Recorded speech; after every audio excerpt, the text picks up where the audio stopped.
السلام علیکم ورحمۃ اللہ۔ محترم ناظرین، امید کہ آپ حضرات خیر و عافیت سے ہوں گے۔ آج کی اس ویڈیو میں جس ٹاپک کو لے کر میں حاضر ہوا ہوں وہ ہے وضو کا سنت طریقہ۔ وضو کا بیان یعنی نبی کریم صلی اللہ علیہ وسلم سے جس طریقے سے وضو ثابت ہے، جس طریقے سے آپ صلی اللہ علیہ وسلم نماز کے لیے وضو بناتے تھے، اس کا طریقہ کیا ہے، اور ہم یہ جانیں گے آج کے اس ویڈیو میں کہ وضو میں جو ہم سے کچھ چیزیں غلطی ہو جاتی ہیں کہ اگر وہ غلطی ہم کر دیں تو ہماری وضو اور ہماری نماز ہوگی کہ نہیں، انہی کے تعلق سے ہم انشاءاللہ آج گفتگو کریں گے۔ محترم ناظرین، آئیے سب سے پہلے ہم یہ جانتے ہیں کہ وضو یہ نماز کے لیے ضروری ہے۔ وضو انسان کو یہ طہارت حاصل کرنے کا ایک ذریعہ ہے۔ انسان اس وضو کے ذریعے سے نماز قائم کرتا ہے، اور جب تک کوئی انسان وضو نہ بنائے وہ نماز اس کی ہو ہی نہیں سکتی۔ اس لیے کہ اللہ کے رسول صلی اللہ علیہ وسلم کی حدیث ہے کہ لا صلاۃ لمن لم وضوء لہ، کہ اس شخص کی نماز ہی نہیں جس نے وضو نہ کی ہو۔ تو نماز کے لیے ضروری ہے کہ وضو بنائیں۔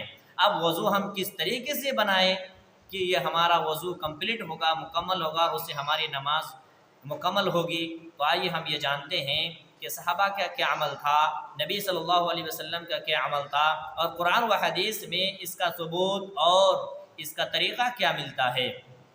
سب سے پہلے جب آپ وضو بنانے کے لیے جائیں تو اس خاص بات کا خیال رکھیے، تو آپ نیت کر لیں دل میں، اس کے بعد آپ بسم اللہ کہہ کر کے وضو بنانا شروع کر دیں۔ بعض لوگ یہ کہتے ہیں کہ پورا بسم اللہ یعنی الرحمن الرحیم، بسم اللہ الرحمن الرحیم، یہ پورا کہتے ہیں۔ میرے بھائیو، کتاب اللہ اور سنت رسول یعنی قرآن اور احادیث میں کہیں بھی وضو کے شروع میں بسم اللہ الرحمن الرحیم کا یہ لفظ آیا ہی نہیں ہے۔ نہ نبی صلی اللہ علیہ وسلم نے خود بسم اللہ الرحمن الرحیم پڑھا ہے، نہ صحابہ کرام نے پڑھے ہیں، اور نہ ہی تابعین نے، اور نہ ہی محدثین نے، اور نہ ہی کسی احادیث کی کتابوں میں ہمیں وضو کے شروع میں بسم اللہ الرحمن الرحیم یہ پورا ملتا ہے۔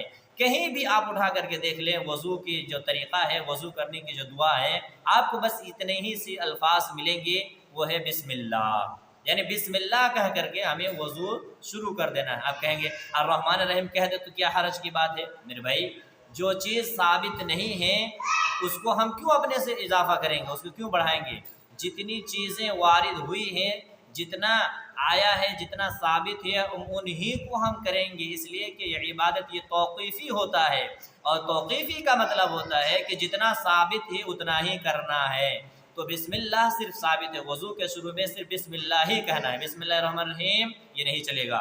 معلوم ایک بات ہمیں یہ معلوم ہوئی کہ وضو کے شروع میں ہمیں بسم اللہ کہنی ہے، اور بسم اللہ کہہ کر کے ہمیں وضو شروع کر دینی ہے۔ اب آئیے یہ جانتے ہیں کہ اگر کوئی شخص باتوں میں لگ گیا ہو اور بسم اللہ کہنا بھول گیا ہو تو کیا اس کی وضو ہو جائے گی؟ اس سلسلے میں جو ہمیں احادیث اور آثار ملتے ہیں وہ یہ ہیں کہ ہاں، اس کی وضو اگر بعد میں یاد آ جائیں تو وہ پڑھ لیں، مگر جان بوجھ کر اگر وہ نہیں پڑھتا ہو تو اس کی وضو نہیں ہوگی۔ اللہ کے رسول صلی اللہ علیہ وسلم کی حدیث ہے لا وضوء لمن لم یذکر اسم اللہ علیہ، کہ اس شخص کی وضو نہیں جس نے اللہ کا نام نہ لیا ہو وضو کے شروع میں۔ تو معلوم یہ ہوا کہ وضو کے شروع میں ہمیں اللہ کا نام لے لینی چاہیے، یعنی بسم اللہ کہہ کر کے ہمیں وضو شروع کر دینی چاہیے۔ بسم اللہ کہنا یہ واجب ہے، یہ ضروری ہے، بسم اللہ کہنا ہی پڑے گا۔ بسم اللہ کہنے کے بعد اب ہم وضو شروع کرتے ہیں۔ کیا طریقہ؟ پہلے دونوں ہاتھوں کو کلائی تک دھلیں گے۔ یہ جو کلائی ہے، یہاں تک اس کو کلائی کا دونوں ہاتھوں کو 3 بار دھلیں گے۔ اب اس کی انگلیوں کے درمیان خلال بھی کریں گے، یعنی ایک انگلی کو درمیان دوسری انگلی کو داخل کریں گے تاکہ کوئی جگہ سوکھا نہ رہے، کوئی جگہ سوکھی نہ بچ جائے، اس لیے کہ اگر کوئی جگہ سوکھی رہ گئی تو اس کا وضو نہیں ہوگا۔ اس لیے کہ ہم 3 بار اپنے دونوں ہاتھوں کی کلائی کو 3 بار اچھی طریقے سے دھل لیں۔ اس کے بعد پھر ہم کلی کریں۔ کلی کرنے میں اپنے گلا میں پانی کو مزمزہ یعنی رگڑیں، گلے منہ کے اندر، زبان کے اندر جو گندگی ہے وہ چیز کو ہم باہر نکالیں۔ اس کے بعد پھر ہم ناک میں پانی ڈالیں، ناک میں پانی چڑھائیں، اور اس کو ناک کو پوری اچھی طریقے سے ہم جھاڑیں تاکہ ناک کے اندر جو گندگی ہے وہ ناک صاف ہو جائے۔ 3 بار ہر اعضاء کو اس طریقے سے کرنا ہے۔ اب اس ناک کو دھونے کے بعد، کلی کرنے کے بعد، ناک میں پانی ڈالنے کے بعد اب ہمیں پورے چہرہ کو دھلنا ہے۔ پورے چہرہ کہاں سے دھلنا ہے؟ اس پیشانی یعنی جہاں سے سر کا بال نکلتا ہے، اگتا ہے، وہاں سے لے کر کے پورے تھوڑی تک پورے حصہ ہمیں سر کو، پورے چہرہ کو ہمیں دھلنا ہے۔ بسا اوقات لوگوں کو یہ دیکھا جاتا ہے کہ وہ صرف سامنے کے جو چہرہ کا حصہ ہوتا ہے اپنے رخسار کی اتنا حصہ دھل لیتے ہیں، باقی سائڈ کا جو یہ ان کا ذقن ہے، تھوڑی وغیرہ ہے، ان کا یہ حصہ بھیگتا نہیں ہے، اس سے وہ نماز پڑھ لیتے ہیں۔ میرے بھائی اس سے وضو نہیں ہوگا، اس لیے کہ چہرہ میں پورے یہ پیشانی سے لے کر کے کان کے نزدیک سے لے کر کے پورا یہ تھوڑی داخل ہے کہ آپ کو بھگانا پڑے گا۔ اب بات یہ آتی ہے کہ اگر کوئی بھائی ہیں جن کی داڑھی لمبی ہے تو کیا ان کی داڑھی کو کیا کریں؟ تو اس سلسلے میں جو ہمیں حدیث ملتی ہے کہ وہ ہے اگر کسی کی لمبی داڑھی ہو یا گھنی داڑھی ہو تو وہ اپنے داڑھی کے اندر خلال کر لے، یعنی ان کے جڑوں تک پانی کو پہنچا دے، خلال کر لے، یہ ان کے لیے کافی ہے۔ پوری داڑھی کو بھگانا ان کے لیے ضروری نہیں ہے۔ پورے چہرہ کو 3 مرتبہ دھلنے کے بعد اب ہمیں کرنا کیا ہے؟ اپنے ہاتھوں کو دھلنا ہے۔ داہنے ہاتھ کو کہنیوں سمیت دھونا ہے۔ بعض لوگ کہتے ہیں کہ کہنی اس میں داخل ہے کہ نہیں، تو صحیح بات یہی ہے کہ وضو میں کہنی تک دھونا ہے، مرفق یعنی یہ کہنی تک یا 3 مرتبہ دھلنا ہے۔ اس کے بعد پھر بائیں ہاتھ کو 3 دفعہ دھلنا ہے کہنی سمیت۔ اس کے بعد اپنے سر کا مسح کرنا ہے۔ سر کا مسح کس طریقے سے کریں گے؟ بعض لوگ کہتے ہیں کہ پورے سر کا مسح کرنا ہے، اور بعض لوگ کہتے ہیں کہ نہیں، آدھا سر کے کچھ حصہ کا مسح کر لینا کافی ہے۔ لیکن صحیح بات یہی ہے کہ پورے سر کا مسح کرنا ہے۔ سر کا مسح کس طریقے سے کرنا ہے؟ یہاں سے شروع کرنا، اپنی انگلی کو ہاتھ کو پانی سے بھگو لیے، اس کے بعد دونوں ہاتھ کو یہاں سے جہاں سے یہ گدی ہے، بال نکلتا ہے، سر کا بال شروع ہوتا ہے، وہاں سے ہم اپنے دونوں ہاتھ کو پیچھے تک لے جائے، گدی تک۔ حدیث کے اندر الفاظ یہی ہے کہ ہم اپنے دونوں ہاتھوں کو گدی تک، یعنی جہاں بال ختم ہوتا ہے سر کا وہاں لائے۔ ایک حدیث کے اندر یہ آتا ہے کہ آپ اس طریقے سے چھوڑ دیں، اور دوسری روایت کے اندر یہ ملتی ہے کہ نہیں، آپ جہاں سے دونوں ہاتھ کو شروع کیے ہیں پیچھے تک لے جائیں، اور پھر وہی لا کر کے پیچھے سے لے کر کے آگے تک ہی چھوڑیں، یعنی جہاں سے شروع کیے ہیں وہیں تک چھوڑ دیں۔ یہ 2 طرح کی روایتیں ہمیں ملتی ہیں، آپ جس کو جو پسند لگے آپ اس پر عمل کر سکتے ہیں۔ سر کا مسح کرنے کے بعد اب کان کا مسح کرنا ہے۔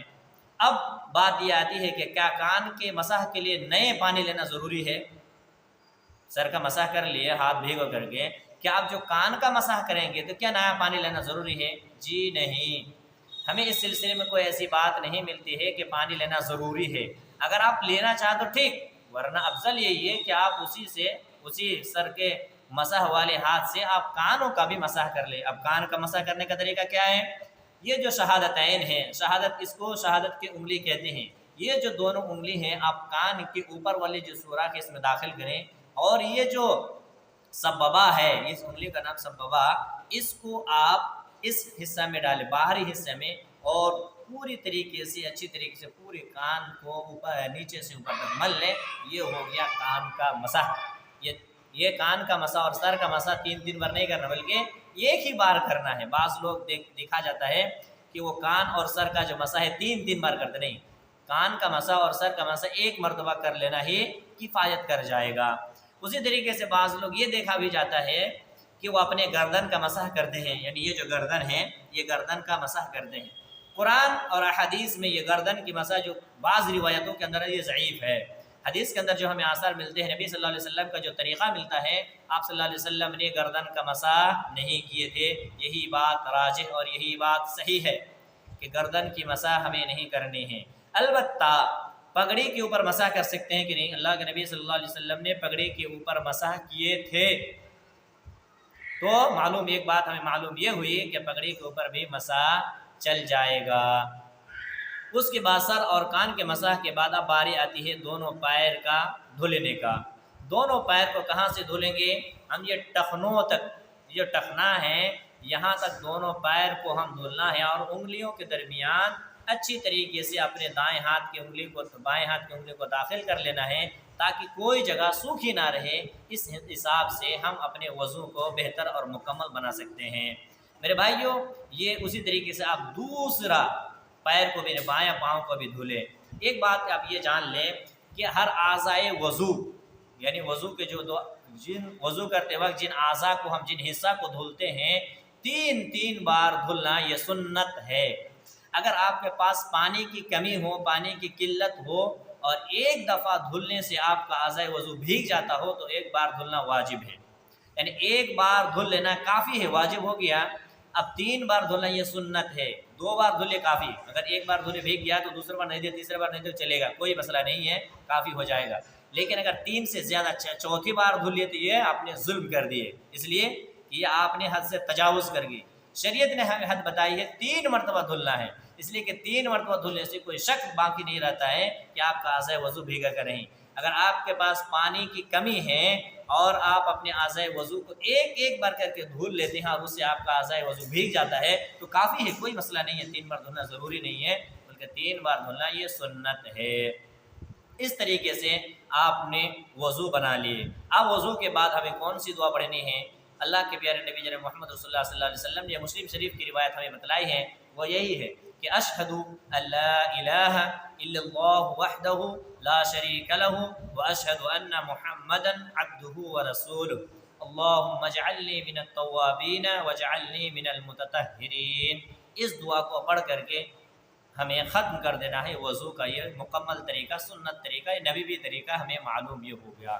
انشاءاللہ اگلی ویڈیو میں پھر ہم سنت نماز یعنی نبی صفت الصلاۃ، اللہ کے نبی صلی اللہ علیہ وسلم نے کیسی نماز ادا کی تھی اس کے طریقہ ہم جانیں گے۔